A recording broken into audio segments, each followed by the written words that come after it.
बस नाम करते रहते हैं, भगवत कथा चर्चा करते, और कोई कथा नहीं है। और देखो हमारे पतिदेव कैसे, जो बोलना नहीं चाहिए वो भी मुझे बोल देते हैं। अच्छा कौन सा कथा बोलना नहीं चाहिए आप बताओ तो? पति पत्नी में कौन सा कथा बोलना नहीं चाहिए जानते हैं आप लोग? एक कथा बोलना नहीं चाहिए। यदि आप गुरु से गुरु मंत्र लिया, याद रखना ये गुरु मंत्र केवल गुरुदेव के साथ आप बोल सकते हैं और सुन सकते हैं, है? यहां तो कि पति को बोलना भी नहीं चाहिए और पति भी अपने पत्नी को भी बोलनी नहीं चाहिए। किंतु हमारे पतिदेव शिव जी ऐसे हैं जो बोलना नहीं चाहिए। कौन सा बोलना नहीं चाहिए? गुरु मंत्र, वो भी बोल देते हैं। क्या शिव जी इतने भाव में अभिष्ट हो जाते हैं, बोलते बोलते सब कुछ बोल देते हैं, कोई खोल ही नहीं। बोले ऐसे पति और किसको है क्या बताओ? नारद जी बोले वाह बहुत सुंदर है देवी तुम्हारे पति शिव जी, आहा वास्तव में सत्य है। किंतु मैं एक बात सुनना चाहता हूं, क्या तुम्हारे पतिदेव शिव जी गले में हड्डी माला क्यों पहनते हैं? शरीर पर छाई भस्म क्यों लगाते हैं? आप बताओ, है? इसके बारे में कुछ बताया? बोले ये तो नहीं बताया। पर ये क्या है? उनके वैराग्य है? कोई शरीर पर छाई भस्म लगाया है, लगाते ना, राग लगा देते, ये उनके वैराग्य है। हड्डी माला आदि पहनना है, शेर आदि के बाघछाल बैक्टर चर्म जिसको कहते पहनना, उसके वैराग्य है? उनके यार क्या है? वैराग्य है, वैरागी बाबा है कोई। बोले नहीं नहीं, नारद जी बोले जानते थे उन्हें, ये जो उनके शरीर पर छाई भस्म लगाते हैं, राग लगाते हैं, और देखो उनके जो गले में जो मुंड माला आदि पड़ते हैं, इसके कारण रहते हैं। सारे वेद पुराण उपनिषद की सार उसमें है। इसके बारे में कोई भी बताया तुम्हें? बोले नहीं बताया। तो तुम ऐसे क्यों बोल रहे हो? सब बता देते हैं। बोले हाँ गुरुदेव तुम्हें तो आंख तो खोल दिया। मैं तो इतने दिन सोच रही थी मेरे पतिदेव बहुत सरल है, सब कुछ बता दे, क्यों ये तो बताया नहीं। बोले भाई तुम जानो तुम्हारे पति पत्नी, हम क्यों बीच में पड़े? है देखो नारद जी जिस घर में जाते ना आग लगा देते लोग कहते ना, किंतु वास्तव नहीं, प्रेम की कथा है। नारद जी बोले भाई देखो ये पति पत्नी के झगड़ा जहां पर होते हैं ना, मैं वहां पर बीच में जाना नहीं चाहता हूं। जाना चाहिए क्या बच्चों? है पति पत्नी में जहां पर झगड़े हो, बोले एक तो संत महात्मा के जाना ही नहीं चाहिए। बोले क्यों? बोले आम जूस बनाते हैं ना, है आम के जो गुदगुदा है ना, निकाल करके दूध मिला करके आम जूस पीते हैं ना, आम के सेब बनाते हैं, क्या बोलते हैं? मैंगो सेब बनाते हो। अच्छा वो गुठली क्या करते हो भाई? फेंक देते हो। बोले हम तो उस गुठली के मैं हो जाऊंगा। एक दिन पति पत्नी मिल जाओगे और मैं बीच में जाकर के मेरे गुठली के भांति तुम फेंक दोगे, इसलिए भाई हम क्यों जाए? जहां पर पति पत्नी के झगड़ा हो, संत महात्मा के जो है उसमें बीच में जाना नहीं चाहिए। चाहिए? नहीं चाहिए। भाई तुम जानो हमें जाना, हम तो जा रहे हैं। ऐसे करे नारद जी आगे चले, बीच रास्ता में चलते चलते शिव जी आ रहे थे। शिव जी बोले गुरुदेव आप कहाँ से आ रहे हैं? बोले देखो तुम्हारे घर से मैं आ रहा हूँ। हमारे घर से आप आ रहे हैं ना? हाँ जी। हाँ बोले हाँ हाँ तुम्हारे घर से तुम्हारी पत्नी से मैं मिल करके आ रहा हूँ, बहुत सब सुंदर है।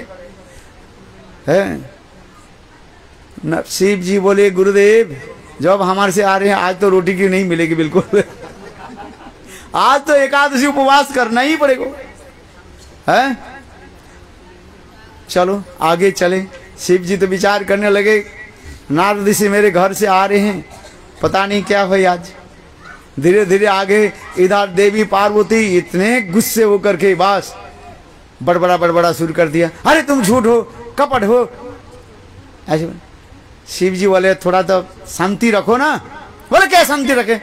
आप बोलते सब बोल दिया तुम्हें, हमें अभी तो बताया नहीं। बोले क्या नहीं बताया? अरे गुरुदेव अभी तो हमें बता करके गए। बोले नारद ऋषि आए थे ना? हाँ जी। मैं बताओ, शांति रखो, बैठो बैठो बैठो। अच्छा बताओ। बोले देखो, आप जो शरीर पर जो छाई भस्म राग लगाते हो और गले में मुंड माला पहनते हो, ये क्यों पहनते हो? गुरुदेव ने कहा ये समस्त वेद पुराण उपनिषद की सार है, आप ये बताइए। ये तो बात मुझे पता है नहीं। शिव जी बोले देवी ये कोई बताने की बात है? ये देखो, एक बात बताऊं तो देवी सुनो, ये तुम्हारी एक एक जन्म की स्मृति के लिए मैं गले में हड्डी के माला पहन लेता हूं। बोले गुरुदेव पतिदेव मेरा समझ में नहीं आया। बोले देखो देवी, तुम शरीर छोड़ देते हो और तुम्हारी स्मृति के लिए मैं तुम्हारे एक एक जन्म की हड्डी को माला के रूप में मैं धारण करता हूं और तुम्हारे जन्म की एक एक जन्म की जो छाई भस्म, मर जाने को छाई भस्म होता है ना, उसके मैं शरीर पर लगाता हूं। मेरे समझ में नहीं है, क्या आप नहीं शरीर छोड़ते? शिव जी बोले नहीं। क्यों? मेरा एक नाम क्या है? शिव जी का नाम क्या है? मृत्युंजय। ये मृत्युंजय मंत्र आप पढ़ते हैं ना, है? ओम सुगंधि वर्धनम उर्वारुकमिव बंधनम मृत्युर्मुक्षममृताम ओम मृत्युंजय स्वाहा। चल शिव जी बोले, देवी बोले आप मृत्युंजय हो गया और मैं शरीर छोड़ देते, ये कैसे बात? बोले हाँ जी। बोले आप मृत्युंजय कैसे बन गए? बोले देखो मैं भागवत कथा श्रवण किया, इसलिए भागवत कथा श्रवण से मैं क्या हो गया? मृत्युंजय बन गया है। शिव जी कहे ना मृत्युंजय का है। बोले देवी तुम्हारे ये भागवत कथा जो श्रवण कर लेते हैं, सुन लेते हैं, वो क्या हो जाता है? मृत्युंजय। मृत्यु के भी वो जय, संसार में जन्म लेना नहीं पड़ता। अच्छा बताओ, शिव जी के मृत्यु के बारे में कहीं लिखा नहीं गया शास्त्र में, किंतु देवी सतित देह त्याग आदि कथा भागवत में वर्णन है, शास्त्र में ऐसे लिखा है। किंतु शिव जी के नाम क्या रखा गया? मृत्युंजय। मृत्यु की भी जय कर लेते। भगवत नाम की महिमा और भागवत श्रवण की महिमा। देवी कहने लगे हमें मृत्युंजय बनाइए। बोले भागवत कथा श्रवण करो। बोले हाँ, ये भागवत कथा जो अति गोपनीय कथा है, गुज्ज कथा है, बहुत गोपनीय कथा है। ये अनाधिकार व्यक्ति के सुना नहीं जाता है, किंतु देखो तुम्हारे सुनने की इच्छा है ना, मैं बता दूं, कहीं अनाधिकारी व्यक्ति सुन ना ले, इसलिए मैं एक बताऊं, मैं भागवत बोलते रहूं और तुम बीच बीच में क्या दिया करो? हूं। तो क्या बोलो? हूं। तब तो मैं समझ, आप समझ रहे हो नहीं कि नहीं? सुन रहे हो? बोले हाँ जी। बस कथा प्रारंभ हुई है और देखो एक एक करके स्कंद बोलने लगे और करते करते जब पंचम सप्तम अष्टम नवम दसम एकादश स्कंध में आ गया, कुछ तत्व विचार भी है, द्वादश स्कंध में और भी तत्व विचार भी कहा, उस समय नींद आ गई। और ठीक उसी समय जो मैंने कहा था, वो सुख पक्षी, एक सुख पक्षी के गर्भ में अंडे के रूप में जन्म लिया है। वो स्थान बर्फीली प्रदेश था, ठंडी ठंडी हवा भी चल रही है। और उस समय उनके माँ सुख पक्षिनी दाना चुनने के लिए कहाँ चली गई, और देखो एक झुपकी हवा आई और झुपकी हवा से वो घोंसले से बाहर आकर के बिल्कुल जहां पर शिव पार्वती भागवत कथा चल रही थी ना, वहां पर आके अंडे गिरा और अंडे से बाहर आ गई है सुख पक्षी। और देखो भागवत की कथा श्रवण के साथ ही साथ उनके प्राण संचार हो गए। छोटे बच्चा अंडे से बाहर आने के साथ ही साथ, वो तो ठंडी था ना, उसे मर गया था, मानो भागवत की कथा सुनने के साथ ही साथ जीवित हो गए। और जहां पर देवी सुन रही थी ना, हूं कर रही थी, और उसको क्या कर लिया?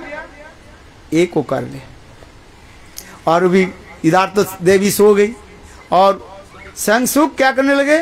हूं ऐसे भरने लगे। कथा समाप्त हो गया। शिव जी आंख खोले, देखा तो देवी पार्वती क्या कर रहे हैं, बिल्कुल निद्रासन में बैठे हैं। शिव जी बोले देवी, बोले हाँ जी, थोड़ा नींद आ गई। अरे तो भूख किसने दिया, मेरे अमर कथा को किसने सुन लिया। इधर उधर देखा, उस पक्षी बैठे हुए। शिव जी बोले अरे ये अनधिकारी व्यक्ति मेरे कथा को सुन लिया, मैं इसके मार देता। देखो शिव जी त्रिशूल ले करके चल पड़े और सुख पक्षी उड़ते उड़ते चले केदार बद्रिकाश तरफ, जहां पर स्वयं व्यासदेव अपने पत्नी बिटिका के साथ बैठकर खुद भागवत कथा चर्चा कर रही थी और वो मुंह फाड़ करके सुन रही थी। और वो सुख पक्षी उड़ते उड़ते आकर के उनके मुंह में प्रवेश किया और अंदर में चले गए। इधर शिव जी त्रिशूल लेकर के सारे घूमते घूमते आकर के बोले, व्यासदेव के बोले, आपने एक पक्षी को देखा? बोले पक्षी क्या करना है, ये शिव जी आज कब से शिकारी कब से बन गया और पक्षी शिकार क्यों करे? बोले नहीं पक्षी नहीं, एक अनधिकारी सुख मेरे भागवत कथा को श्रवण कर लिया, अमर कथा को श्रवण कर लिया, इसको मारना चाहता हूँ। व्यासदेव जी ने कहा ये अमर कथा सुनने से क्या होता है ना, अमर बन जाता है। जब ये अमर ही बन गए, अब इसके मारोगे कैसे, हैं कैसे मार सकते हैं? शिव जी बोले वाह ये बात तो सही है। शिव जी लौट करके आ गए और इधर वही सुख जानी माँ बिटिया के गर्भ में 13 साल तक रहे। किसी किसी शास्त्र में ऐसे कहते हैं 16 साल तक मातृ गर्भ में रहे, है माँ के गर्भ में रहे। एक दिन व्यासदेव जी ने अपने पुत्री के गर्भ के लक्ष्य करके कहने लगे तुम गर्भ में कौन हो, बाहर आ जाओ। बोले मैं बाहर नहीं आता। क्यों? ना माया मुझे पकड़ ले। तो उस समय व्यासदेव ने कहा मैं अपने बल से, जोग बल से कृष्ण के यहां प्रकट कर देता हूं। बोले जोग बल से कृष्ण पे और आ जाए तो मैं निकाल सकता। पहले तो व्यासदेव ने कहा मैं शक्तावेश अवतार हूं, मेरी शक्ति है, मैं तुम्हें स्पर्श नहीं करे, आ जाओ। किंतु उन्होंने क्या कहा नहीं, आपके वचन पर विश्वास नहीं है। यदि स्वयं कृष्ण यहां पर आकर के मुझे वचन दे तो मातृगर्भ से मैं निकल सकता। ऐसे कहने पर स्वयं व्यासदेव जी ने किया कि ध्यान यानी जोग बल के द्वारा भगवान के स्मरण किया। स्वयं भगवान वह प्रकट हुए। स्वयं भगवान बोले ठीक है मैं तुमके वचन देता हूँ सुख, तुमको मैं वचन देता हूँ, है तो मातृगर्भ से निकल कर। बोले कितने समय में निकालना है?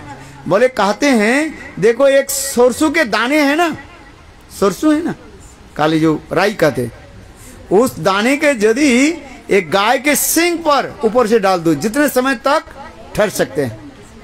कितने समय तक ठहर सकते हैं?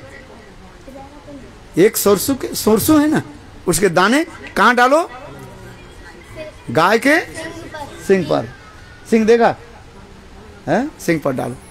जितने समय, अत्यंत कम समय है, उतने समय में तुम्हें मातृगर्भ से निकालना पड़ेगा और माया तुम्हें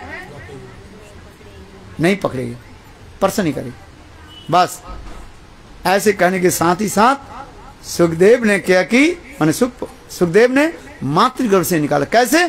बिल्कुल 16 साल के युवा लड़के जैसे, बहुत सुंदर युवा लड़के, देखने में इतने सुंदर, जटाजूट धारी है और इतने सुंदर है, कमल लोचन है, अर्धमुद्रित आंख मानो है, बंद हुए है, ध्यानस्थ होकर ध्यानस्थ अवस्था में निकले है और दौड़ते बस मातृगर्भ से निकल करके जंगल के दौड़ने लगे। इसलिए कहते हैं जंग प्रभजंत मन वेत वेत कृतम दैपायनो विरह कातराजुआवो पुत्रेति तन्मय तरो विनेदु तं सर्वभूत हृदय मुनि मानुतोस्मिन। सुत गोस्वामी पाद कहते हैं देखो मेरे गुरुदेव कोई साधारण नहीं है।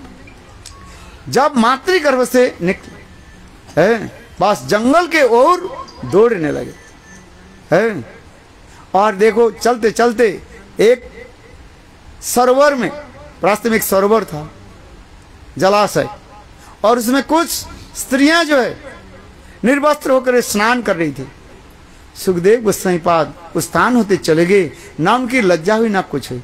और उनके पीछे उनके पिता वैष्णदेव जी वृद्ध है, और शरीर के जो है सारे अंग शिथिल हो गए, निष्फल है। देखो यहां तक भी उनके सारे शरीर में जो चमड़ा है ये क्या हो गया, झुर्री पड़ गई है, वृद्ध हो गए ना, बाल सफेद हो गया। और वैष्णदेव जी जब उसी स्थान पर आए, वो समस्त स्त्रियां जल्दी जल्दी पानी से उतर करके आए और वस्त्र धारण किया, लज्जा वस्त्र धारण किया। वैष्णदेव ने ये आश्चर्य होकर देखा, मेरे 16 साल के बालक इस स्थान में चले गए, उनकी कोई लज्जा नहीं हुई, और मैं जैसे वृद्ध है मुझे देख करके इनकी लज्जा कैसे हुई। वैष्णदेव ने उनको पूछा कारण क्या है, तो स्त्रियां ने बहुत सुंदर रूप में उत्तर दिया है, क्योंकि सुखदेव गोस्वामी के ध्यान किस में था, ब्रह्म में डूबे हुए थे। वो ना लड़की देखी ना लकड़ी देखी, क्या देखा, वो तो ब्रह्म में लीन हुए। जो ब्रह्मलीन होता है ना, ब्रह्मलीन महात्मा होते हैं, उनके संसार के वस्तु दिखाई नहीं पड़ते। क्या स्त्री बैठे हैं कि पुरुष है कि बालक है कि युवा है, वो तो उनके ध्यान किसमें है, ब्रह्म में लगे रहते हैं। इसी कहते हैं अद्वैत का, एक में ही स्थिर हो जाते हैं। और द्वैतवाद जहां पर भेद होता है, ये स्त्री है पुरुष है, वहीं तो झगड़ा होता है ना, है द्वंद्व किसमें होता है, झगड़ा किसमें होता है, ये मेरा और ये तेरा। गीता की प्रथम श्लोक क्या है, श्रीमद् भागवत गीता पढ़े आप लोग ने, धर्म क्षेत्रे कुरुक्षेत्रे समवेता जुसव मामो का पांडवाश्चैव किम कुर्वत संजय। धृतराष्ट्र पूछने लगे, मेरे पुत्र और पांडु के पुत्र, देखो मेरा और तेरा जब तक होता है ना तब तक झगड़ा होता रहता है, ये मेरा और ये तेरा है। इस संसार के लोग झगड़ा तो इसलिए करते हैं, जमीन लेकर के नापते हैं, ये मेरा है ये तेरा है, थोड़ा उसे एक ईंट आगे जाए पीछे जाए उसके लिए कितने गोली चल जाता है, गोली चलता है थोड़ा तक, बंदूक चलता रहता है, कोर्ट कचहरी में चलते रहते हैं, है। किंतु देखो कुछ समय के बाद दोनों ही शरीर छोड़ करके चले जाते हैं। एक सत्य की बात कथा सुनाता हूँ, एक बार की बहुत दिन की कथा है। मैं एक बार ट्रेन में सफ़र कर रहा था, आ रहा था किसी स्थान से, देखा क्या एक व्यक्ति रामायण पढ़ रहे थे, है। देखा तो वो राम भक्त थे, रामायण पढ़ रहे थे, है। शायद इलाहाबाद से मथुरा आ रहे थे कि कहीं से आ रहे थे, चलो समय टाइम तो है, तो बहुत देखा अच्छी बात है। मैंने पूछा भाई क्या पढ़ रहे हो, रामायण पढ़ रहा हूँ। बहुत अच्छी बात है, आप कहाँ से आ रहे हो? बोले मैं इलाहाबाद वो कोर्ट है ना उसमें से आ रहा हूँ। बोले क्या बात की, कोर्ट में किसी, देखो बातचीत करने लगे हमसे। बोले इसलिए गए थे, पिताजी की संपत्ति था ना, मेरा और मेरे भाई में झगड़ा हो गया और उस संपत्ति के लिए आज से कई साल कोर्ट केस हम कर चल रहे हैं। मैंने तो रामायण पढ़ना तुम्हारा क्या बात है बताओ, है। अरे भरत क्या कर रहे हैं, राम जी के कह रही है वो संपत्ति ले लो, पिताजी की संपत्ति, और राम जी क्या कर रहे हैं, भरत आप ले लो, और हम लोग संसार में क्या कर रहे हैं, यही रामायण पढ़ना है तुम्हारा, आप बताओ। बोलो वृंदावन बिहारी ला, पढ़ते तो है सभी, किंतु एक काने कौड़ी के लिए हम क्या करते हैं, और सभी जानते हैं, उसके छोड़ करके हम चले जाएंगे, है। कौन नहीं जानते, यही संसार है, विचित्र संसार है। हम सब पढ़ते हैं, रामायण पढ़ते हैं, भागवत पढ़ते हैं, किंतु तात्पर्य क्या है? किंतु हम इसलिए कर रहे हैं, देखो अभी थोड़ा कीर्तन हो जाए, इसलिए हम कह रहे हैं, देखो सुखदेव गोस्वामी पाद कैसे महान भागवत है। इसलिए कह रहे हैं, ये मेरे गुरुदेव सुत गोस्वामी पाद कह रहे हैं, सनकादि ऋषि को, जो मेरे गुरु कोई सामान्य नहीं है, महान, जिनके दर्शन से ही सब प्रेम में उन्मत्त हो गई। जंग प्रभंतो मनुपित अपेत कृतम दैपायन विरह कातर आजुभाव पुत्रे तन्मय तरो भी नेदु। जितने भी पशु पक्षी वृक्ष आदि केवल सुखदेव गोस्वामी के दर्शन से ही प्रेम में विगलित हो गए, डूब गए, है ऐसी कहते महान। इसलिए हमारे शास्त्र में कहते न्याय आत्मा प्रवचन लभ्यो न मेधा न बहुना श्रुतन जमे वैश्य वृणुते तेन लभ्य तस्यैष आत्मा विवृणुते तनु श्याम। भगवान जब कृपा करके हमारे हृदय में ये वस्तु के प्रकाश कर देंगे, अपने स्वरूप के प्रकाश करेंगे, तब हम उसके अनुभव कर सकते हैं, जान सकते हैं। इसलिए सुखदेव गोस्वामी पाद की जीवन चरित्र और अंत में सुखदेव गोस्वामी पाद जब अंदर में गए, व्यासदेव ने एक शिकारी को बुलाया, ये देखो एक सुख पक्षी के शिकार करके ले आओ। बोले उसके तीर धनुष से नहीं, उन्होंने बोले 2 श्लोक उन्होंने सिखाया। व्यासदेव ने 2 श्लोक सिखाया शिकारी को।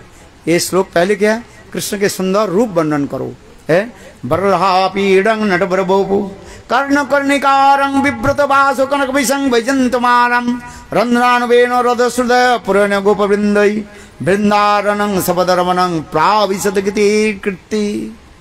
देखो कृष्ण के इतने सुंदर रूप क्या वर्णन करें। बर्हापीडम, मयूर पंखा सिर पर शोभित हो रहा है, कितने सुंदर मोर मुकुट धारण किए। नटवर बोपू, इतने सुंदर त्रिभंग ललित, और गले में वैजंती माला है, और अधर में है, अधर में बंसी कैसे सुंदर तान छोड़ रहे हैं, और तिरछी नजरों के द्वारा सभियों के चित्त बन के मानो हरण कर रहे, विशेष करके गोपियों की हृदय को तो हरण कर रहे। कस्तंग ते कल्पादमृत बेनु गीत है। एक बरहा पीड़म नटवर कर्ण कर्णिकारम, एक कर्णी का पुष्प जो है उसे कभी इस कान में लगाते, कभी इस कान में लगाते है। गल में वैजंती माला, रंध्र पुरन गोपवृंदई, और अपने सखाओं के साथ गल बैठन देते हुए और वेणुवादन करते हुए सबकी चित्त के हरण करते हुए, और गायों के पीछे पीछे कैसे चल रहे, ऐसे सुंदर कृष्ण के रूप वर्णन के।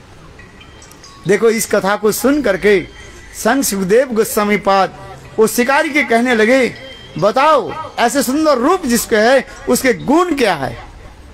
इस संसार में कोई रूपवान हो सकता है, नहीं भी गुणवान नहीं हो सकता है। देखने में कोई सुंदरी हो, बस सुंदर हो, किंतु उसके गुण भी नहीं है। कई फूल है ना, देखने में सुंदर है किंतु उसमें कोई सुगंध नहीं, और कई ऐसे फूल है देखने में सुंदर नहीं है किंतु उसमें कितने सुंदर खुशबू आ जाता है। किंतु देखो भगवान में क्या है, एक ही साथ में सब कुछ हो, और रूपवत तत्प्रधान्य एव ही है। वेदांत सूत्र में कहा गया और रूपवत तत्प्रधान्य एव ही, वो हमारे कोई रूप के साथ तुलना नहीं हो सकती, इतने सुंदर। और क्या उनके गुण क्या वर्णन करें, इसे कहते हैं उनके गुण क्या है, कृष्ण के गुण क्या है। बोले देखो अहो बकियं स्तन कालकूटं जिघांग सपस्साधिर धातृचितं ततोन्नं कं वा दयालुं शरणं ब्रजेम, कं वा दयालुं शरणं ब्रजेम। अहो बकियं स्तन कालकूटं, बकासुर के बहिन पुतना 6 दिन के बालक कृष्ण के मारने के लिए आई थी। वो भी कैसे सुंदर मातृस्वरूप जैसे बनाया, वेश बनाया है, किंतु स्त्री वेश तो बनाया, सुंदर वेश बनाया है, किंतु देखो उनकी स्तन में कालकूट जहर लगा, हाँ, कृष्ण के मारने के लिए। किंतु भगवान ने क्या की, और उनके स्तनों पर तो होंठ तो लगाया, किंतु उसे प्राण वायु के खींच लिया और उनको कहां भेज दिया है? वैकुंठ से, स्वर्ग से आगे, वैकुंठ से आगे अयोध्या, द्वारका, मथुरा, और मथुरा से आगे गोलोक। गोलोक में मां जसोदा के धात्रोचितो गति है, मां जसोदा के परिचारिका के रूप में, मेड जिसको कहा जाता है, और उसकी गति दे दी। बड़े बड़े जोगी लोग मुक्ति के लिए जो प्रार्थना करते हैं, मुक्ति नहीं मिलती है? और पुतना कि कहां गति दे दिया? गोलोक में है। इसे कहते हैं जिघांस पश्चादि लेवेरे धातृचितांग कत्तो अन्नम। मारने के लिए आई थी, है? केवल मातृ वेश बने, स्त्री वेश बना ली, और भगवान ने उसको कहां भेज दिया? गोलोक। तो ऐसे भगवान गोविंद की कौन शरण में नहीं आना चाहते? यही भगवान के गुण है? इसके पश्चात सुखदेव गोस्वामी पाद व्यासदेव के निकट आकर के सारे भागवत की कथा श्रवण किया। संत सुखदेव गोस्वामी पाद कहने लगे, परीक्षित, मैंने अपने पिताजी से जो मैंने श्रवण किया, जो पाठ किया, अध्ययन किया, वही आपके निकट मैं बताता हूँ। बोलो वृंदावन बिहारी लाल की जय। अब ये थोड़ा कीर्तन हो जाए, इसके पश्चात हम और थोड़ा आगे परीक्षित महाराज की जीवन चरित और फिर आगे की कथा हम कीर्तन करेंगे। ज्यादा समय लो, थोड़ा कीर्तन लो। 6:30 बज गए ना?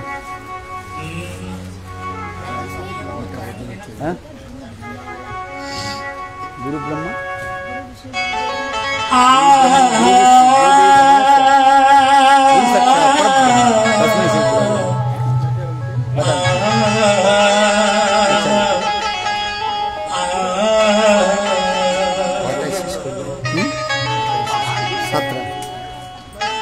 प्रीत को बान लग्यो तन में, बदनामी के बीज में बोए चुकीरी।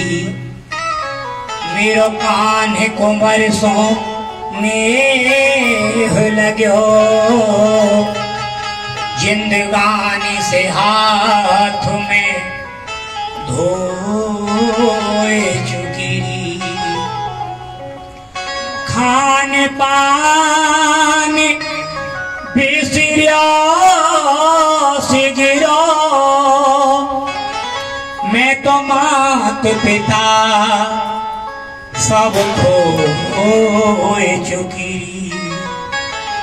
कहा होए अब सोच करे, वो तो होनी थी सो होए चुकी। एक ब्रजभूमि का भाव है कन्हैया से किस प्रकार डूब करके कैसी यारी हो गई उस ब्रज गोपी की। आइए आनंद लेते हैं। सांवरे रसिया से एक बार नंद के लाला का जयकार हो जाए। बोले भक्त वत्सल भगवान की जय। जय जय श्री राधे। सांवरे रसिया से गई मेरी यारी, सांवरे रसिया से गई मेरी यारी, सांवरे रसिया से गई मेरी यारी, सांवरे रसिया से गई मेरी यारी। श्याम को प्यारी लागे प्यारी, गई मेरी यारी। श्याम को प्यारी लागे प्यारी, सांवरे जय हो गई मेरी यारी, सांवरे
सपने में आवे, जे रसिया मेरो सपने में आवे, ये रसिया मेरे सपने में आवे, जे रसिया मेरे सपने में आवे, ये रसिया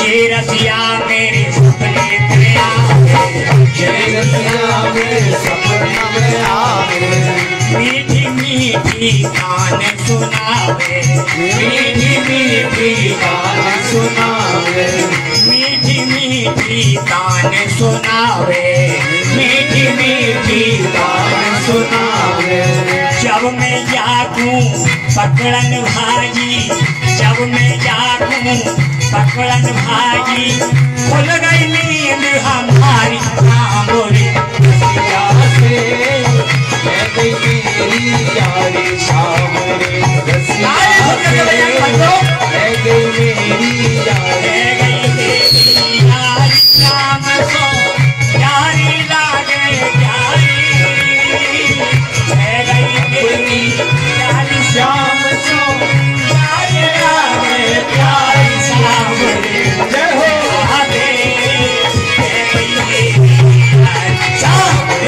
रसिया से है गई मेरी यारी,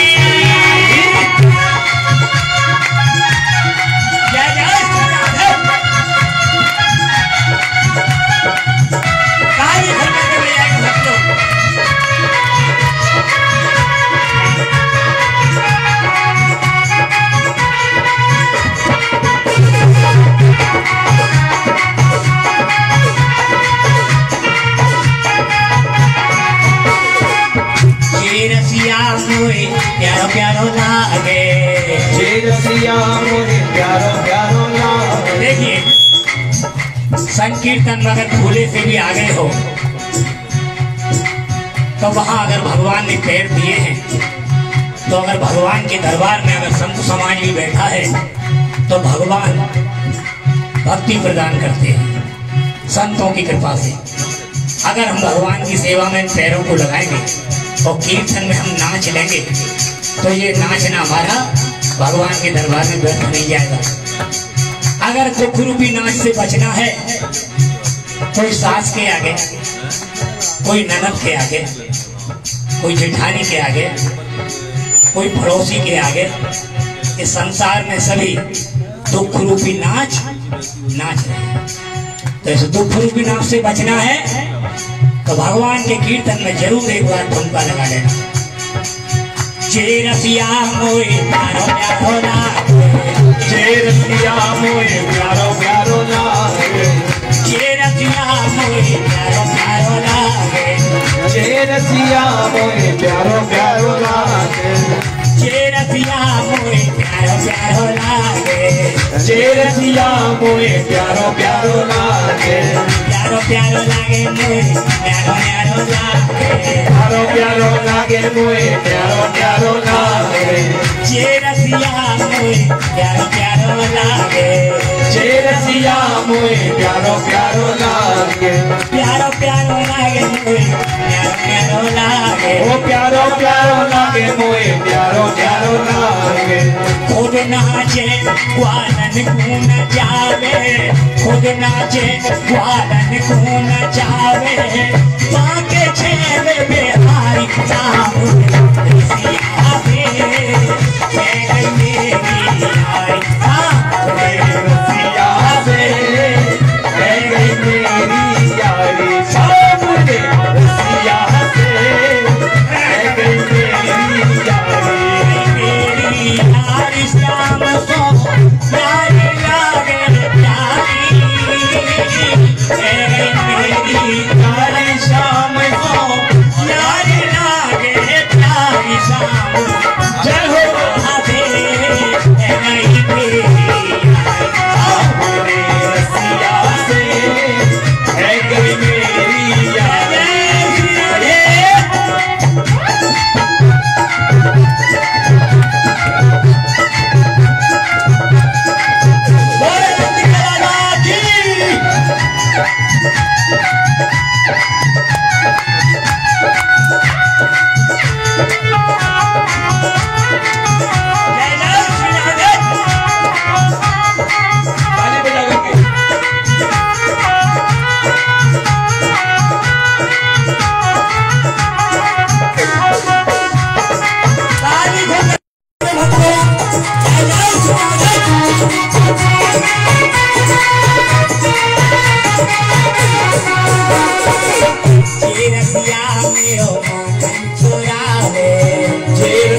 जिन भक्तों को भगवान ने हाथ दिए निवेदन करूंगा सभी बोलो भक्त वत्सल भगवान की जय जय श्री राधे। अभी थोड़ी सी कथा का करके आज विश्राम देंगे 7 बजे हम लोग विश्राम देंगे। अरे वो थोड़ा 2 मिनट और बैठ जाइए आप। सुखदेव गोस्वामी के जीवन कथा हमारे आचार्य पादों ने इस प्रकार वर्णन किया। उसी प्रकार इस श्रीमद् भागवत की जो मूल बात होता वो परीक्षित महाराज, क्योंकि इस कथा को कहा जाता है सुख परीक्षित संवाद। हमारे आचार्य पादों ने इस श्रीमद् भागवत की अनेक अधिवेशनों की कथा वर्णन किया गया। यद्यपि श्रीमद् भागवतम शाश्वत निरंतर और नित्य है, तथापि इस जगत में लोगों की शिक्षा देने के लिए अनेकों अधिवेशन मीटिंग आदि बताया गया। तो विशेष करके इस श्रीमद् भागवत की कथा तो अनेक है। वक्ता और श्रोता के अनुसार भी इस श्रीमद् भागवत की कथा प्रकाश हुए हैं। स्वयं भगवान नारायण ने इस कथा को लक्ष्मी जी को श्रवण कराया और फिर एक बार लक्ष्मी देवी भी इस कथा को जो है स्वयं नारायण के भी श्रवण कराया। कल्प भेदेषु हरि कथा, विभिन्न कल्प में अनेकों जो है कथा आदि शास्त्र में वर्णन है। इसलिए कहते हैं कल्प भेदेषु हरि कथा। विशेष करके यद्यपि अनेक अधिवेशन की बारे में बताया गया, 3 अधिवेशन के बारे में हमारे आचार्य पाद वर्णन करते हैं। पहली अधिवेशन का कहा जाता है व्यास नारद संवाद।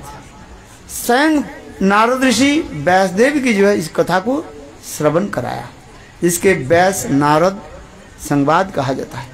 यद्यपि श्रीमद् भागवत में स्वयं भगवान नारायण ब्रह्मा जी के निकट सारे कथा को श्रवण कराया, जिसके कहा जाता है चतुश्लोकी भागवत कहा जाता है।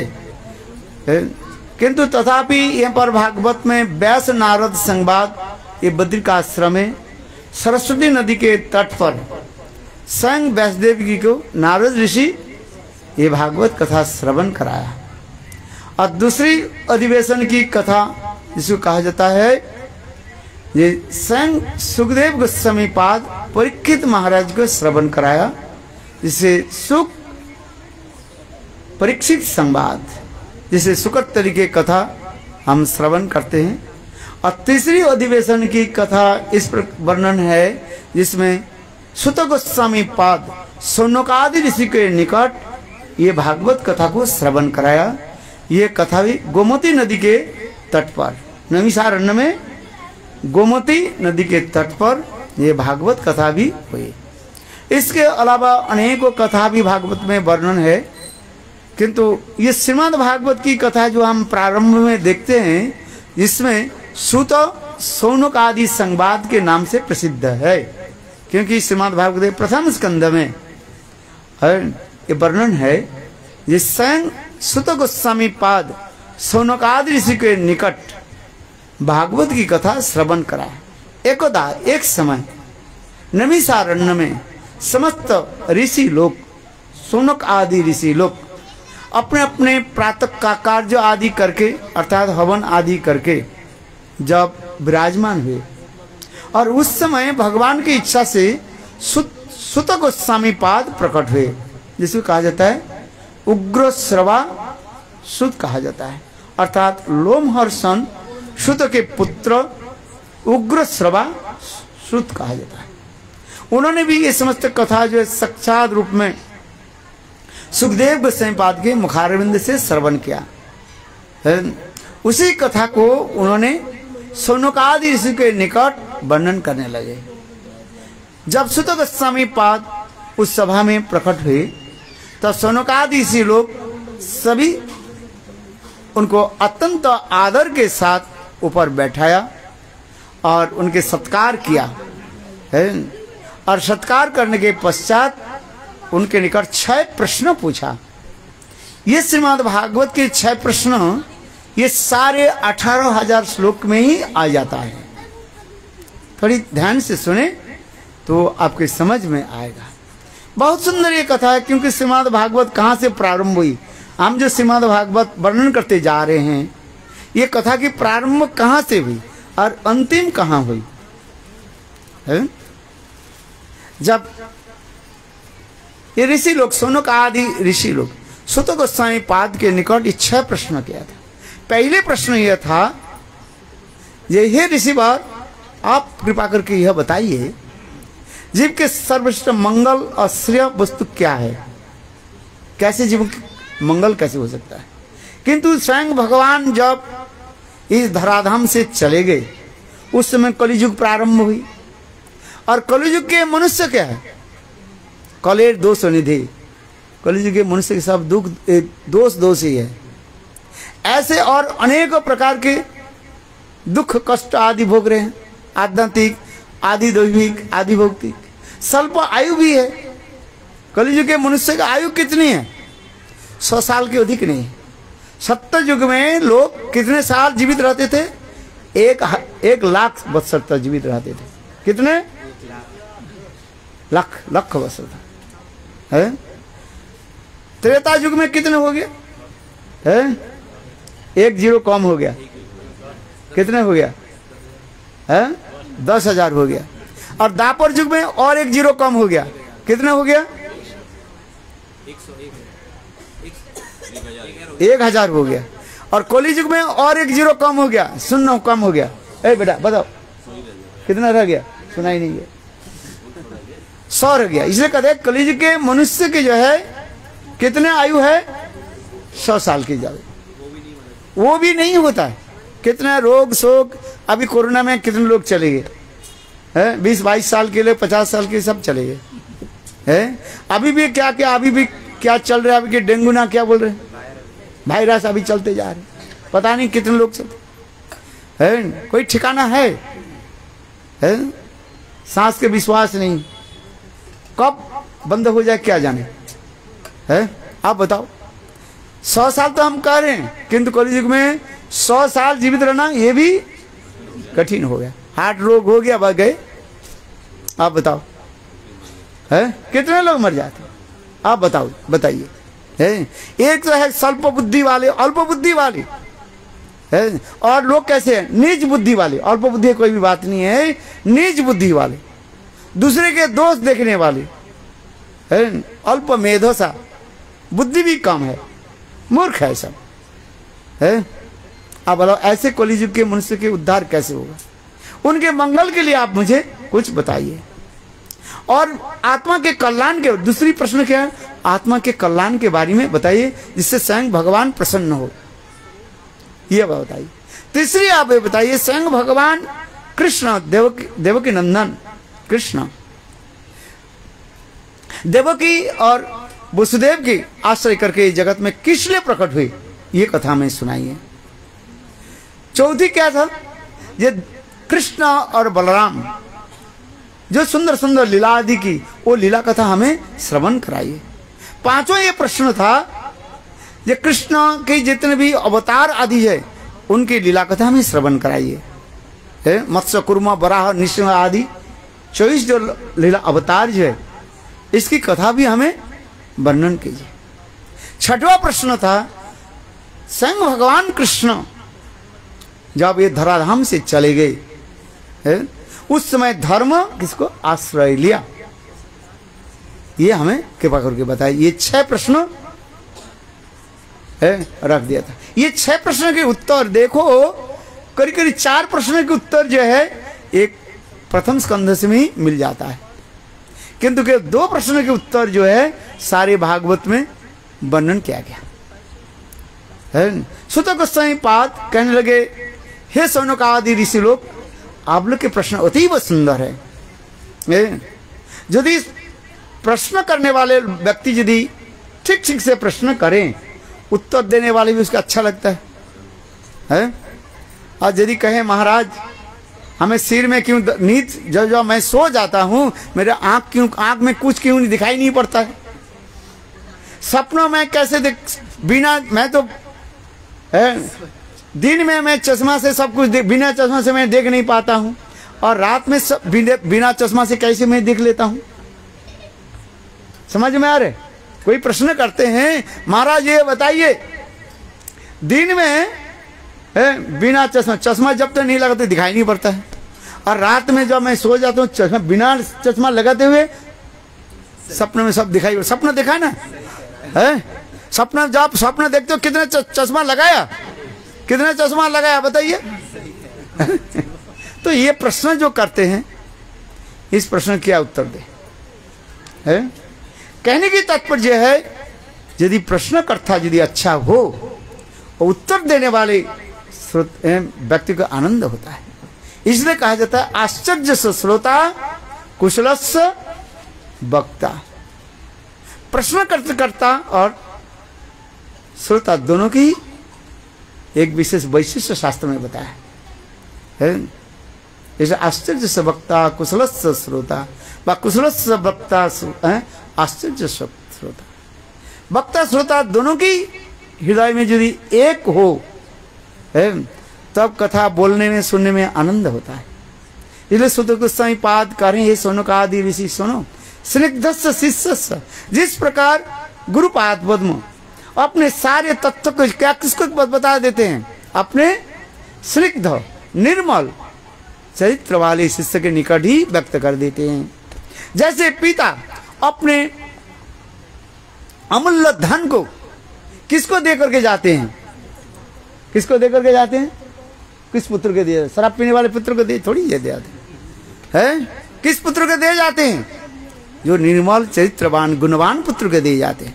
और नहीं तो इतने कष्ट करके पैसा कमाया और शराब पीने वाले बेटा के दे करके लिख करके गए हैं, पिता के शमशान में उनके शरीर जलने के पहले ही पिता पुत्र क्या कर देते हैं, सब फूक देते हैं। इधर पिताजी के शरीर भी फूक गया आग से, और पिता भी इतना, बेटा भी इधर संपत्ति की भी फूक दिया। तो फायदा क्या हुआ? आपने इतने कष्ट करके धन कमाया और इस धन को किसको दे दिया? अयोग्य पुत्र को दे दिया। फायदा कुछ नहीं। इसलिए करे स्निग्ध शिष्य, और सिख जैसे गुरु स्निग्ध शिष्य के हृदय में सारे संपत्ति को दे करके जाते हैं। उसी प्रकार श्रील सुत गोस्वामी पाद कहते हैं, हे शौनकादि ऋषि लोग, आप लोग की ये प्रश्न अतीव सुंदर है। ये 6 प्रश्न के उत्तर दिए। देखो, सबसे संसार में श्रेय वस्तु क्या है? इस संसार में 2 वस्तु हम जानते हैं, एक है श्रेय वस्तु और एक होता है प्रिय वस्तु। हमें जो अच्छा लगते हैं ना, उसके प्रिय कहा जाता है। कहते हैं ये ठीक नहीं है, छोड़ो। श्रेय वस्तु क्या है? भगवत कथा, भगवत नाम, श्रेष्ठ वस्तु जिसको कहा जाता है? भगवत नाम, भगवत कथा अमृतम। और भगवान श्री हरि किससे प्रसन्न होते हैं? सा वै पुंसां परो धर्म जतो भक्ति अदोष का अहित की अप्रतिहता जात्मा संप्रसीदति। स्पष्टीकरण कर दिया। आत्मा प्रसन्न किससे होते हैं? भगवान प्रसन्न किस में होता है? ये भगवान की कथा को श्रवण करे। सभी पुंसांग परो धर्म है। श्रेष्ठ धर्म क्या है? भगवान की भजन। सभी पुंसांग परो धर्म जतो भक्ति अदुख। अदुख जो भगवान में हमारी भक्ति हो, वो भक्ति भी कैसे होना चाहिए? अहेतु की और अप्रतिहता। कोई हेतु होना नहीं चाहिए, कारण होना नहीं चाहिए, है? और अप्रतिहत भक्ति कैसे होनी चाहिए? अप्रतिहत शब्द के क्या अर्थ है? जिसमें कोई रुकावट नहीं है, अविच्छिन्न तैल धारा के भांति चलते रहते। जैसे दीपक जलाते हैं ना, है? दीपक के जो रुई लगा रहते, कहाँ लगा रहते हैं? एक तरफ तो सामने की तरफ आग लगा रहती है, अग्नि लगा रहते ना आग से, और दूसरी तरफ क्या लगा रहता है? तेल से लगा है। देखो उसके रुई के अंदर भी तेल जाकर के जलते रहते है, चलते रहते हैं। ठीक उसी प्रकार भगवान भक्ति क्या है? हाँ, भगवान की सेवा कैसे? अविच्छिन्न गति, इसमें कोई रुकावट नहीं है। निरंतर भागवत की कथा, भगवान की कथा, श्रवण कीर्तन। नहीं तो एक दिन सुन लिया, काल नहीं सुनेंगे, भक्ति नहीं होती है। इसलिए कह रहे नहीं, नित्यं भागवत सेवया। नित्यं भागवत, हर रोज कथा श्रवण करे। सिन्नतांग सकथा कृष्ण पुण्य श्रवण कीर्तन। भगवान की कथा श्रवण यानी कथा सुनने के साथ ही साथ कान के द्वारा हृदय में आ जाएगी, और हृदय में जितने भी मैल है वो अपने आप के साफ कर देते हैं, और स्वयं भगवान बैठ जाते हैं। सुहृद सताम, स्वयं भगवान कहते हैं ये मेरे मित्र के मित्र है? और स्वयं भगवान क्या करते हैं? उपगीयमानात् भवु सदा स्तोत्र मनोभिरामा कवोत्तम श्लोक गुणानुवादात् पुमान विरजेत बिना पशुघ्नात्। भगवान की कथा कौन सुनना नहीं चाहते? बोले एक व्यक्ति छोड़ करके और सभी सुनना चाहते हैं। कौन सुनना नहीं चाहते हैं? बताइए आप लोग। बोले बिना पशुघ्नात्। पशु के जो मारने वाले कठोर है, व्याध जिसु का शिकारी है, वो छोड़ करके सभी भगवान कथा सुनना चाहते हैं। यहां तक भी कोई अद्वैतवादी संसार के अनित्य जान करके भगवान में ब्रह्म में लीन होना चाहते हैं। यदि भगवत कथा उनके कान में पड़ गए ना, वो भी मुक्ति यानी अद्वैतवाद को छोड़ करके भगवत कथा में ही डूब जाते हैं, और संसार में दुख कष्ट में भोग रहे हैं। और यदि भगवान की कथा श्रवण करे, उनके संसार की सारी दुख अपने आप दूर हो जाता है। इसलिए श्रीमद् भागवत ही कथा है, निवृत्त तरसे उपगीय मानात भवुसुस्तोत्र मनोविराम कौत्तम श्लोक गुणानुवादात पुमान विरजेत बिना पशुघ्नात है। इसलिए भगवत कथा में इतने आनंद होता है। आइए कथा में, इस कथा के जो है श्रोता कौन बने? परीक्षित महाराज है। इतने सुंदर कथा, किंतु इस कथा को कौन वर्णन कर रहे हैं श्रीमद् भागवत में? सुत गोस्वामी पाद सौनकादि ऋषि के निकट करे, हे सौनकादि ऋषि लोग सुनो, जो मैंने अपने गुरुदेव के मुखारविंद से जैसे श्रवण किया उसी कथा को आप लोग के निकट मैं वर्णन कर रहा हूं, बता रहा हूं। ये हमारे भागवत कथा जो कहां से आए? स्वयं भगवान ब्रह्मा जी को सुनाया, और ब्रह्मा जी ने इस कथा को अपने मानस पुत्र नारद जी के सुनाया, और नारद जी ने व्यासदेव के सुनाया, और व्यासदेव ने सुखदेव गोस्वामी पाद के सुनाया, और सुखदेव गोस्वामी पाद परीक्षित महाराज के सुनाया। इसलिए मतलब गुरु परंपरा कहा जाता है। अम्ना प्राह, गुरु परंपरा प्राप्त वेद वाणी ही अम्ना कहा जाता है। जैसे मैंने कहा ना, ये निगम कल्पतरु गलित फलम, ये वेद रूपी कल्प वृक्ष के प्रपक्क अत्यंत सुमिष्ट स्वादिष्ट छिलके रहित केवल रस रस मतलब ये फल कैसे आया? बोले इसी प्रकार गुरु परंपरा में है। क्योंकि साधारण फल पक करके नीचे गिर जाए वो तो कैसे है? फट जाता है, नष्ट हो, किंतु ये फल कैसे आए? गुरु परंपरा से है। इतने सुंदर स्वादिष्ट, और उस फल में क्या बताया? ये स्वयं सुख रूपी पक्षी है, उसको क्या अपने चोंच में लगाया है। देखो और भी स्वादिष्ट हो गया। तात्पर्य क्या है? सुखदेव गोस्वामी है इस कथा को श्रवण कराया है।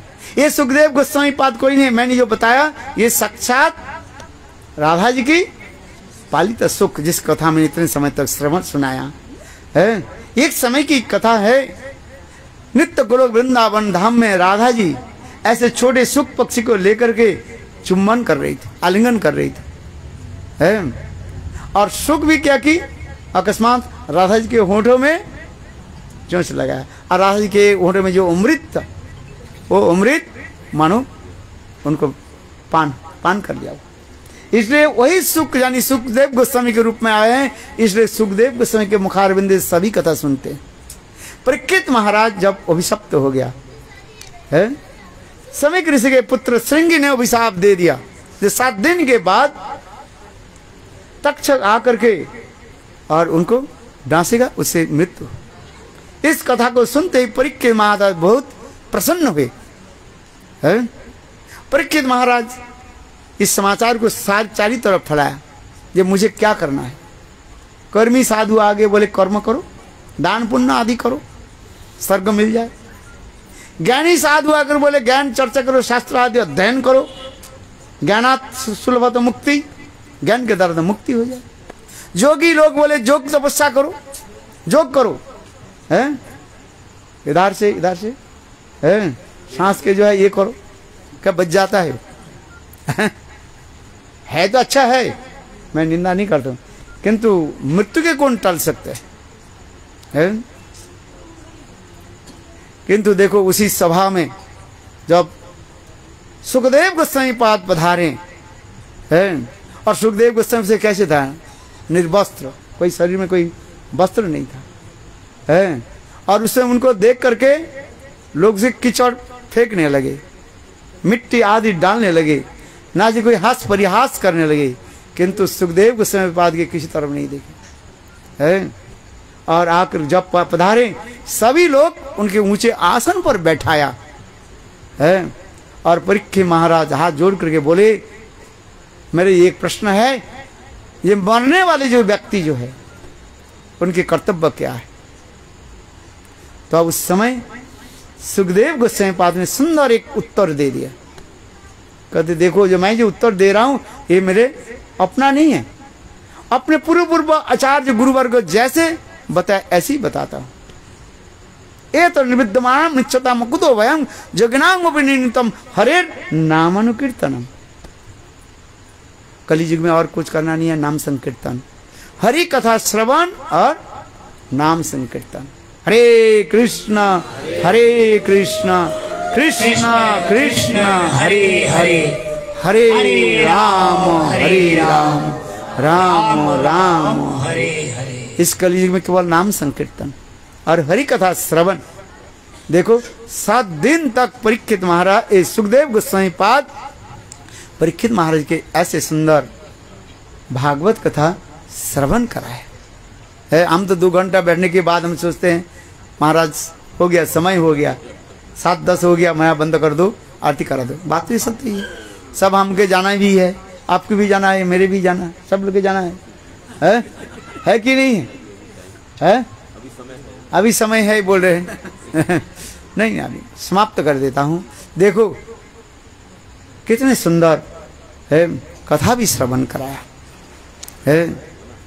इसलिए ये भागवत कथा जो है अमृत कथा है। इसलिए वही कथा को जो है सुत गोस्वामी पाद सौनक आदि ऋषि के निकट वर्णन करते जा रहे हैं। इसमें परीक्षित महाराज ने एक सुंदर प्रश्न पूछा, श्रीमद् भागवत में आ रहे हैं। परीक्षित महाराज कहने लगे, हे ब्राह्मण गुरुदेव, मैंने सुना मेरे पितामह कुरुक्षेत्र युद्ध में बड़े बड़े तिमिंगल के भांति राजाओं के कैसे परास्त कर दिया, उनके शौर्य वीर्य की कथा में श्रवण कराइए। परीक्षित महाराज के पितामह कौन है जानते हैं? अर्जुन है, अर्जुन की कथा है। आज पितामह, मेरे पितामह अर्जुन है। पितामह समझे? दादाजी अर्जुन कैसे बड़े बड़े योद्धाओं के कैसे परास्त किया, उसके बारे में हमें श्रवण कराइए है। जो लोग मृत्यु की भी जय कर लिया था, जैसे पितामह भीष्म पितामह, स्वेच्छा मृत्यु, उनकी इच्छा से मृत्यु शरीर छोड़ सकते हैं, उनके भी उन्होंने युद्ध क्षेत्र में, कुरुक्षेत्र युद्ध में परास्त कर दिया। कर्ण है, जिनकी विजय करना उतना संभव नहीं था, उसके भी कैसे विजय किया है। इसमें बड़े बड़े योद्धाओं की कथा में श्रवण कराइए है। इस कथा को सुन करके सुखदेव गोस्वामी पाद बहुत सुंदर रूप में वर्णन किया, उनके ही जीवन कथा सुना दी है। आसान जैसे महाराज जी ने उस समय बता रहे थे, कुरुक्षेत्र के युद्ध तो समाप्त हो गया है। 18 दिन युद्ध चला। 10 दिन के दिन, ये प्रथम से लेकर के 10 दिन के दिन तो भीष्म पितामह रण शैया में लेटे रहे हैं। इसके बाद जो है एक एक करके द्रोणाचार्य भी प्रधान सेनापति बने हैं। ऐसे करते करते चले गए। 17 दिन चला गया। 18 दिन के दिन है और दुर्योधन के जो है उरु तोड़ दिया है, जंघा को तोड़ दिया है। दुर्योधन उस समय शमशान भूमि में पड़े हुए थे है, और मरने वाला था वो। सब लोग चले गए है, और पांडव लोग उत्सव, विजय उत्सव मनाने के लिए मना रहे थे। भगवान कहने लगे, देखो युधिष्ठिर, भीम, अर्जुन, नकुल, सहदेव, द्रौपदी, सुनो, जब तक सांप जीवित रहता है तब तक तुम सोचो वो कहीं नहीं कहीं पुनः तुम्हें काटेगा वो है। ये मत सोचो ये सांप के रीढ़ को कोई तोड़ दिया और वो सांप मर जाए, ऐसी कोई बात नहीं। तात्पर्य क्या है?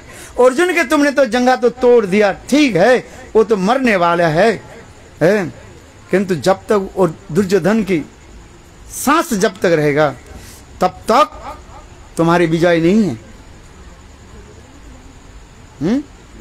क्या क्या बोले? दुर्योधन की जांग टूटी थी। हाँ, दुर्योधन की जांग टूट गई भीम ने, है?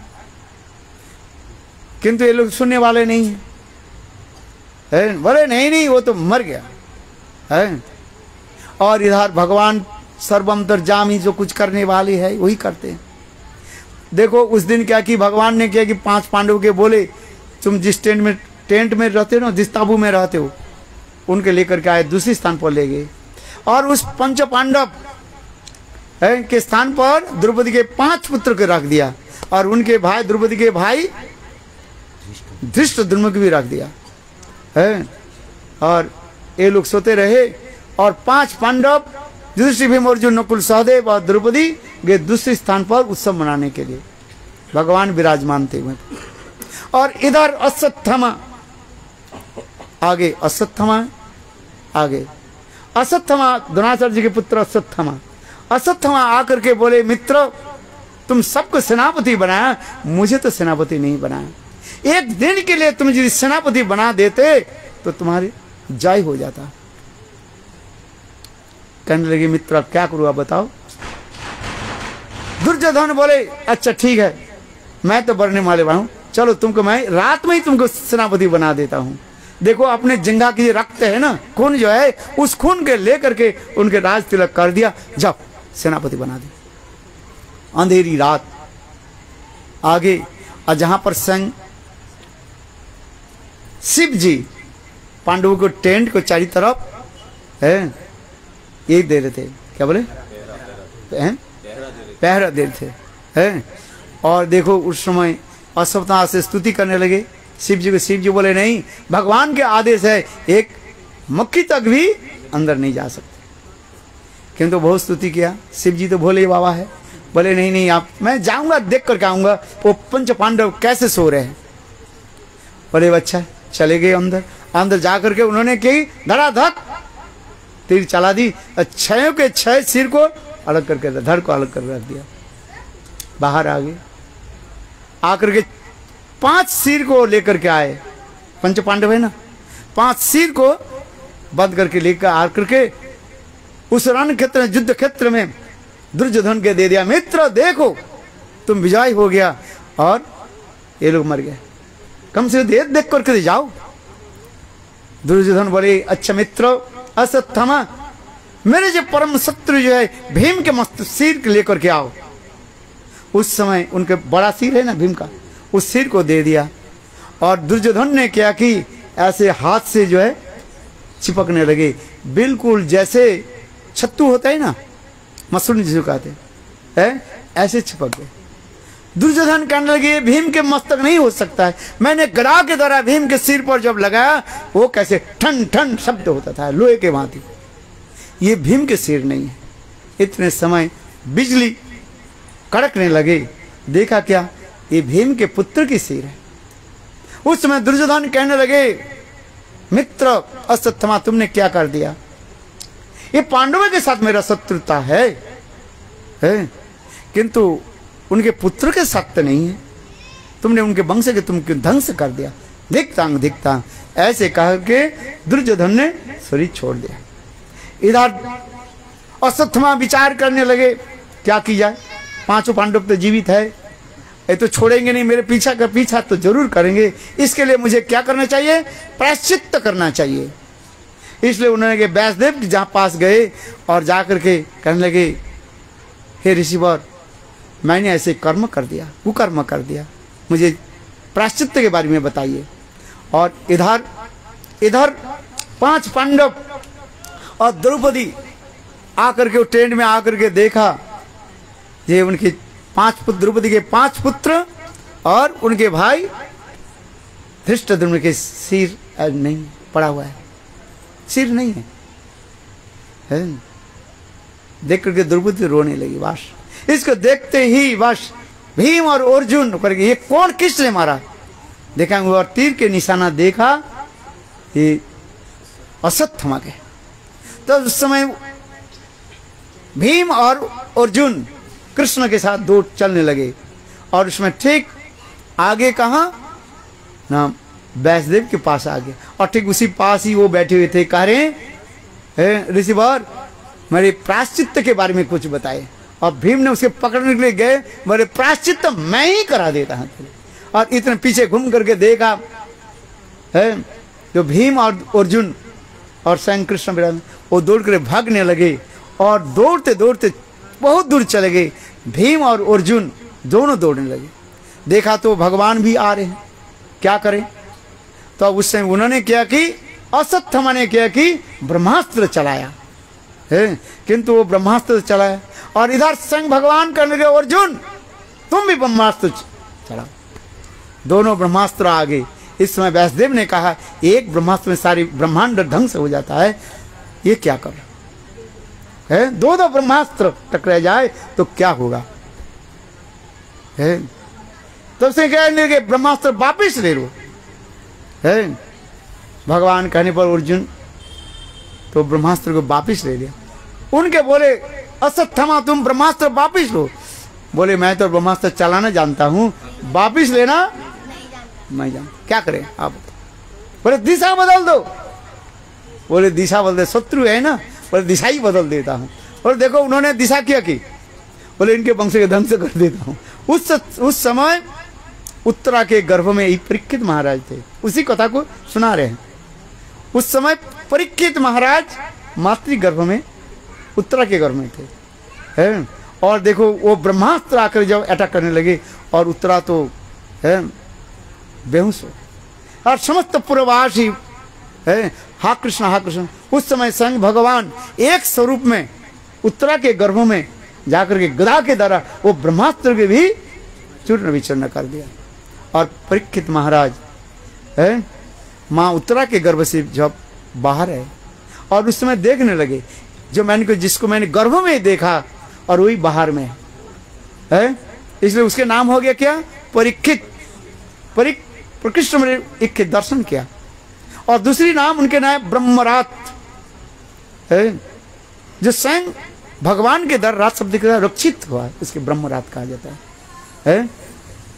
इस प्रकार फिर इसके बाद क्या कि भीम और अर्जुन दौड़ते दौड़ते अश्वत्थामा के पकड़ा और पकड़ के इसको मैं मार देता हूँ है। भगवान ने कहा देखो इसके तो मारने वाला जो है दंड देने वाले द्रौपदी के पास ले जाओ। द्रौपदी के पास लेकर जब आए, द्रौपदी कहने देखो है इनको मारने से मेरा पुत्र तो आएगा ही नहीं, आएगा नहीं आएगा, तो इसके मार करके क्या होगा। इसके माँ भी पुत्र शोक में मेरे भांति रोते रहे है, क्षमा कर दिया जाए है। उस समय भगवान ने ये कहा थी जाओ इसके क्या करो। अश्वत्थामा के यहाँ पर एक मणि था है, उस मणि को उखाड़ ली और मणि को उखाड़ लेने से बिल्कुल पशु के भांति निर्बल हो गया, उसके धक्का दे करके निकाल दिया। किंतु अश्वत्थामा की बर यह था वो 4 युग तक जीवित रहे। आज शास्त्र में कहा जाता है आज तक भी अश्वत्थामा ये वृंदावन में विराजमान है। बड़े बड़े संत महात्मा को दर्शन देते हैं। यहाँ तो भी भविष्य पुराण में भी लिखा है अगले जो वैश्य बनेगा वही अश्वत्थामा ही बनेगा है, आज तक भी है। ये समस्त बहुत अनेक कथाएं जो है और इसी कथा को जो है स्वयं सुखदेव गोस्वामी पाद परीक्षित महाराज को श्रवण कराया। आगे की कथा हम प्रस्तुत करेंगे। वंशा कृपा सिंधुभ्यश्च पतितानां पावनेभ्यो वैष्णवेभ्यो नमो। आरती कर दी आरती थोड़ा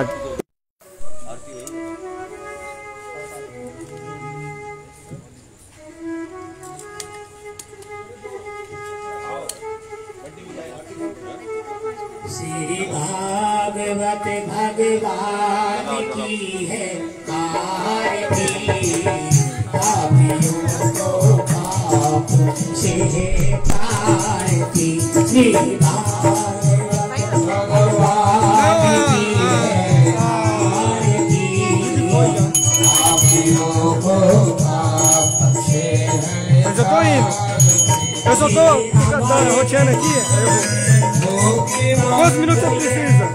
Jagane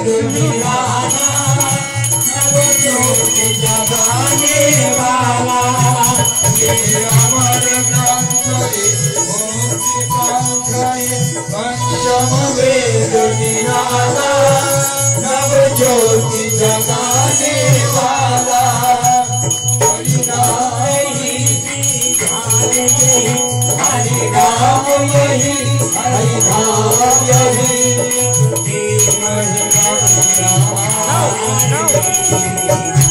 वो देखिए उसी भागवत भगवान की है आरती पापियों को पाप से है तारती शांति के कारण रोशन मिटाने वाला जब कोई ये माती का कोई पावन पुनीत पापों को मिटाने वाला हरि दर्शन कराने वाला ये सुख करनी ये सुख हरनी ये दुख हरनी Sim, mas eu já estava transmitindo. E aí,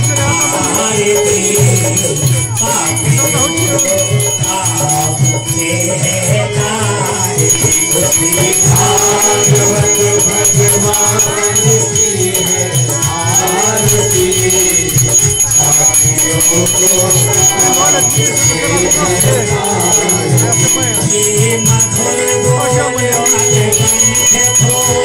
सतमार्ग बताने वाला दिल्ली को बनाने वाला ये मधुर बोल सतमार्ग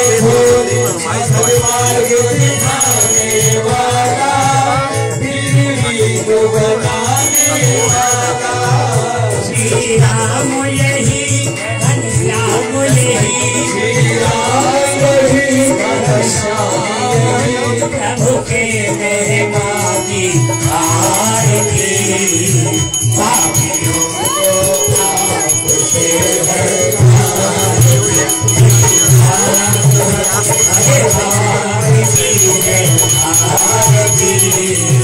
पापियों को पाप से